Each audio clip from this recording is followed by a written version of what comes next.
A good question about record keeping. The record keeping was essentially non-existent when I arrived at the zoo, and one of my first responsibilities was develop an inventory system.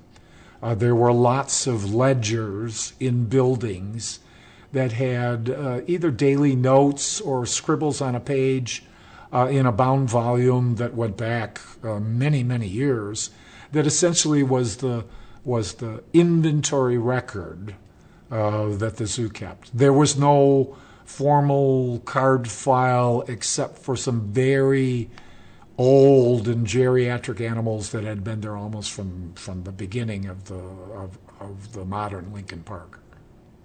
I think over time, we all know that institutions change, both in terms of their hierarchy and in terms of what their needs are. People retire, people move along, people go to new positions. The same thing was true at Lincoln Park.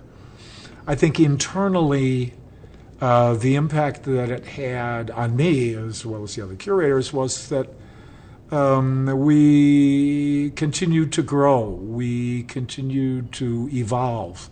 Our collection went from essentially postage stamp type exhibits with animals that could be largely acquired from commercial dealers to more concern for interpretive programs, more concern for education, more concern for conservation.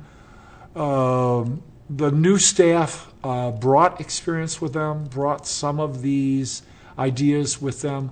And I think the zoo gradually evolved and had to evolve, particularly with the capital improvements that were being made. Our role changed significantly in that our emphasis went to conservation and went to education.